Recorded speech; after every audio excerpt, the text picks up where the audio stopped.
pessoal, eu aposto que alguns de vocês já ouviram falar do seriado Star Trek, Jornada nas Estrelas. Eu sou um fã, eu gosto inclusive da série Jornada nas Estrelas, A Nova Geração, onde o capitão era o capitão Jean-Luc Picard. Eu queria falar inclusive para vocês sobre um episódio que eu vi um dia, que eu achei interessante, que tem uma aplicação muito interessante da engenharia. Nesse episódio, a tripulação estava no deck da Enterprise, na ponte da Enterprise, e apareceu uma imagem, né? Uma imagem que, como estava muito longe, estava meio borrada, né? Estava embaçada, não dava para ver o que era. E o capitão Picard disse a palavra Enhance, dando a ordem para o computador de enriquecer, de melhorar a figura. E de repente o computador mudou a figura, né? E apareceu uma figura clara. Era uma nave alienígena, que estava muito distante. O que será que aconteceu nesse caso, pessoal? Como é que o computador fez isso?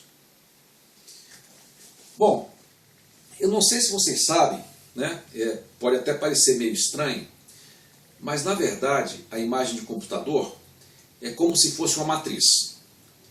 Uma matriz dessas que a gente estuda em álgebra linear, só que uma matriz maior. Alguém já ouviu falar, já viu no computador aqueles números 640 por 480, né? Ou 480 por 640? O que é que eles significam? Significam o seguinte, bom, o computador é como se fosse um monte de quadrinhos, né? Quadrinhos, né? Com um monte de linhas, né? Um monte de colunas, né? Cada uma formando um quadrinho, né? Esse aqui é o quadrinho da posição, por exemplo, 1, 1, né? Aqui é a posição 1, 2, né? Posição 1, 3, posição 2, 1, 2, 2, 2, 3, né? 3, 1, 3, 2, 3, 3. Então, cada quadrinho desse é como se fosse um elemento de uma matriz, né? Esses quadrinhos têm até o nome, pixel, né? No inglês, picture element, elemento de figura, tá? Então, aqui seria o quadrinho 1, 1, aqui 1, 2, né? Numerado como se fosse uma matriz.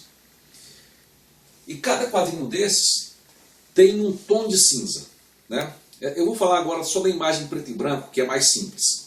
Como é que funciona? Esse quadro, por exemplo, quando o quadro é totalmente preto, né?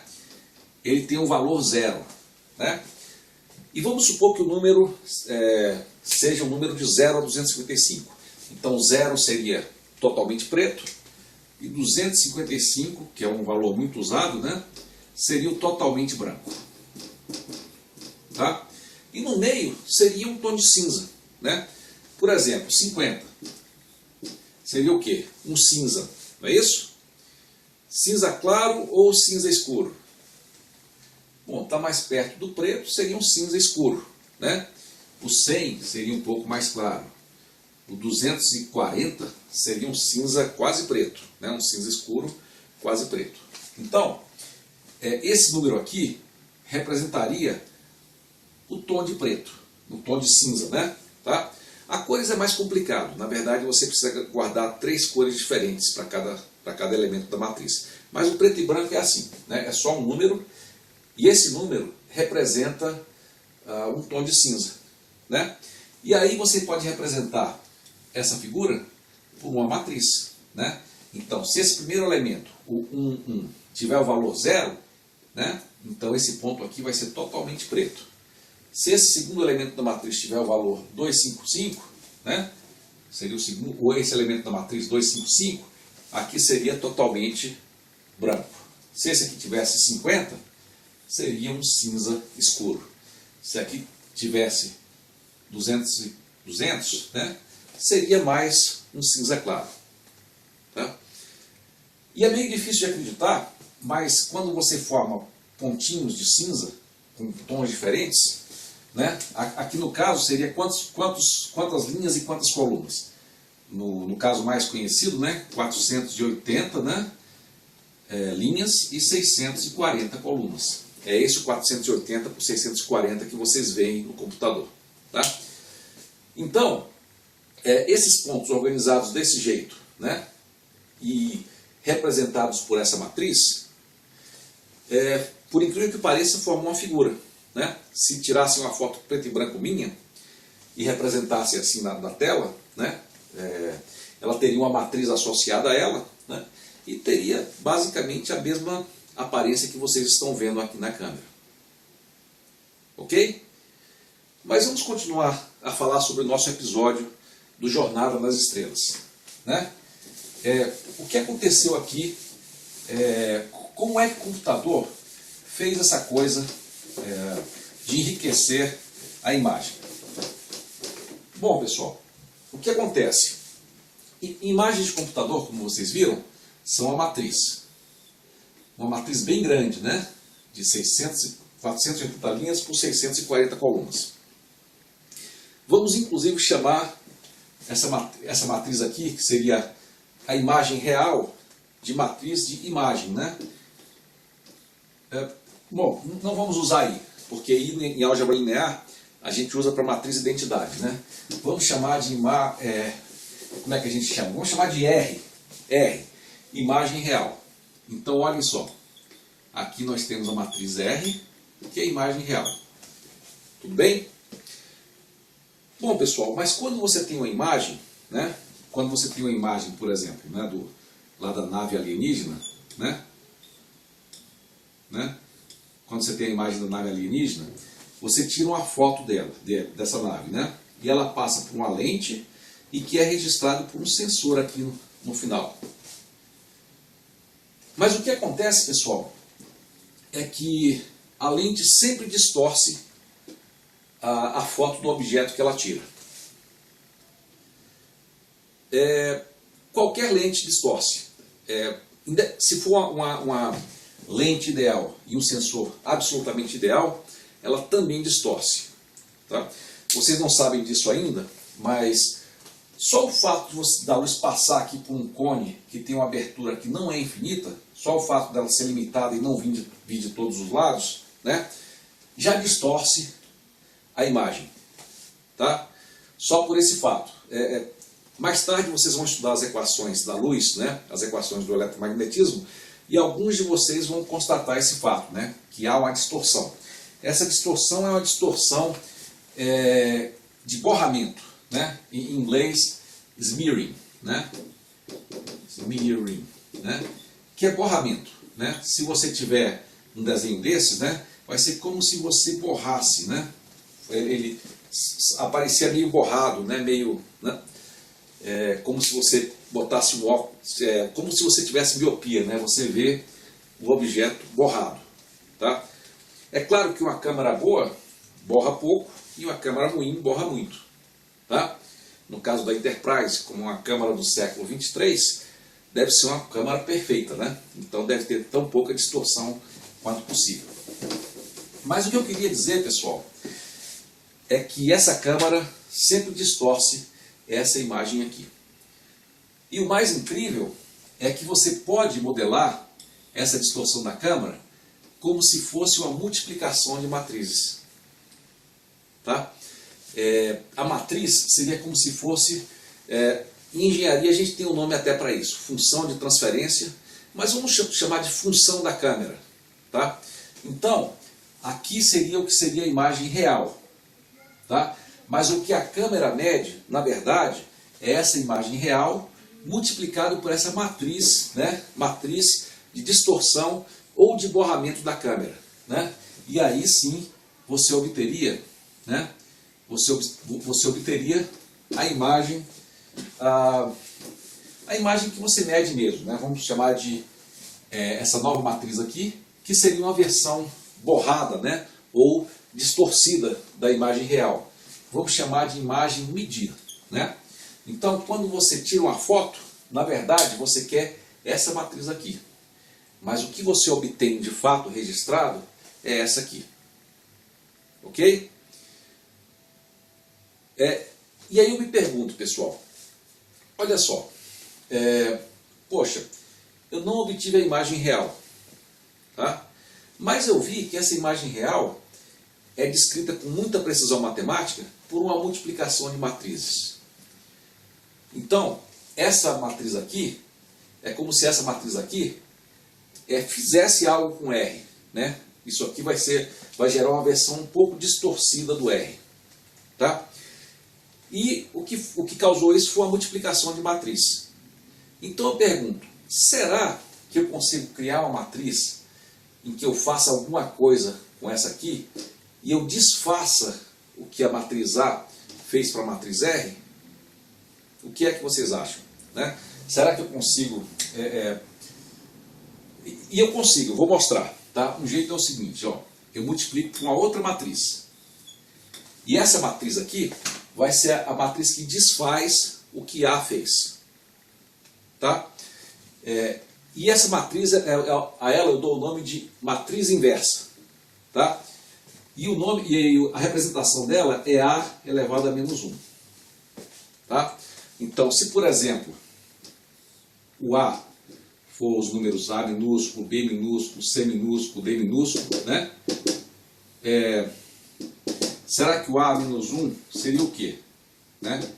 Será que seria A menos 1, né? Ou 1 sobre A, B a menos 1 ou 1 sobre B, né? 1 sobre C, 1 sobre D.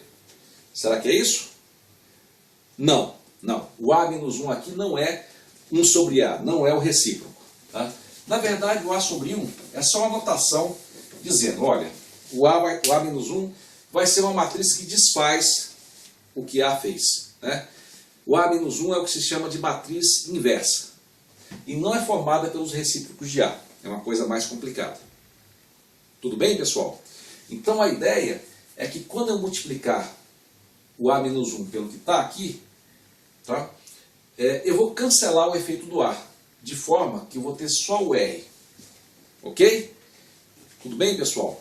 Só que agora lembre-se o seguinte, antigamente eu tinha A vezes R, era a matriz medida.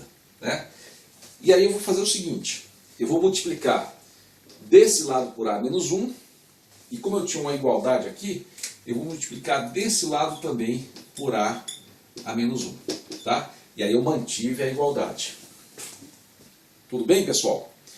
Bom, e agora eu queria perguntar para vocês, o que é que eu faço para que essa matriz A menos 1 de fato cancele o A? Tem algo que eu posso afirmar sobre isso? Deixa eu só refrescar a memória para vocês. Vocês lembram que nós temos uma matriz identidade? Vocês lembram o que é matriz identidade? É a matriz, né, de um certo tamanho, né, que tem uma diagonal só de uns, né, e o resto tudo, né, todos os outros elementos são zero. Né? Essa é a matriz identidade. Né? Não sei se vocês lembram de uma propriedade importante da matriz identidade, que é a seguinte. Suponha que você multiplica a matriz identidade por uma matriz qualquer B. Vocês lembram qual é o resultado? Isso. A identidade vezes B é igual a B. Né? A identidade vezes um número, vezes uma matriz, né, é igual à própria matriz. Né? E a matriz vezes a identidade, se você inverter, também é igual à matriz. Nesse caso, né, as duas coisas valem. Né? Então, pessoal, eu pergunto para vocês, olhando aqui para essas duas matrizes aqui, eu posso dizer alguma coisa, né, sobre A menos 1? Né? O que vocês acham o seguinte? Olha só, aqui você tem que o A menos 1, na verdade, multiplica pelo A vezes R. Né? Você tinha aqui essa matriz que era distorcida, e aí você vai multiplicar isso pela outra, por aqui. Né? E isso aqui era igual a A menos 1M. Né? Mas, vocês se lembram que o produto de três matrizes é distributivo. Então eu posso apagar isso aqui, já que a ordem pela qual eu multiplico é irrelevante. Né? Eu posso, por exemplo, multiplicar essa aqui por essa. Tudo bem? Mas eu queria perguntar então, qual seria o valor desse produto aqui, pessoal? Eu vou dizer para vocês, seria I. o A menos 1 vezes A tem que dar I. Né? Por quê? Porque o I vezes R dá quanto? Dá R, né? O I é absorvido pelo R. Né? Então, I vezes R dá R. Então, se eu tiver A menos 1 vezes A, aqui desse lado vai dar quanto? Vai dar o I. E I vezes R é R. Tá? Então, qual foi a utilidade aqui da matriz inversa, pessoal? A matriz inversa desfaz o que a matriz A faz. Então, por exemplo, se eu tivesse aqui a imagem medida pelo computador, né, como a imagem distorcida da Enterprise, né, se eu multiplicar o A menos 1 por essa imagem distorcida, né, eu obteria a imagem real. E foi isso que o computador da Enterprise fez. Né? Você tinha o A vezes R, que é a imagem medida.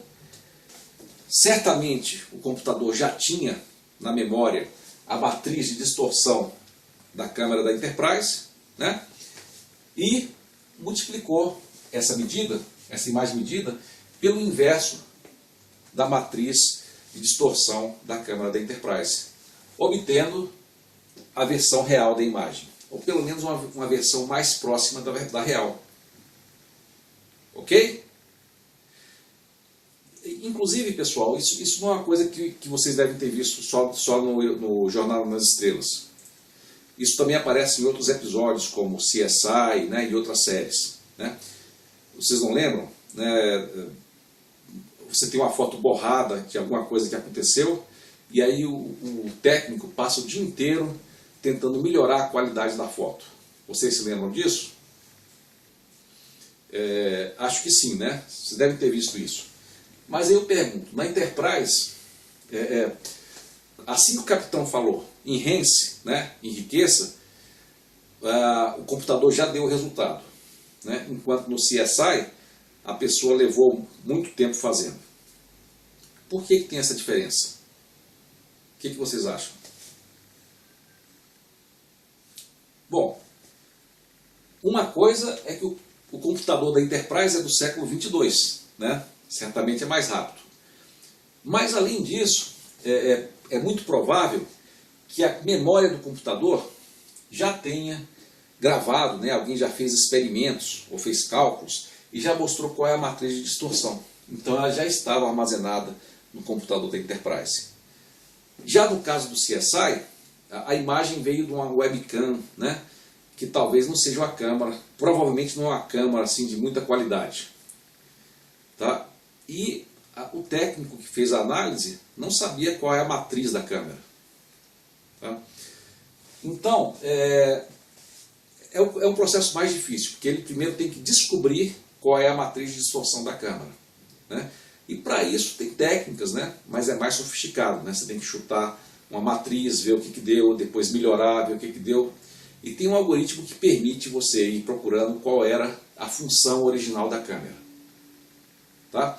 Mas é natural então que se demore mais. Tá? Então, pessoal, aqui foi um exemplo, uma explicação, né, do que é matriz inversa e para que é que serve a matriz inversa, ou pelo menos uma das aplicações da matriz inversa.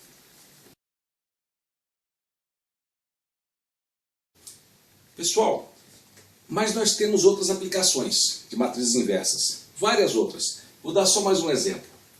Observem esse sistema linear.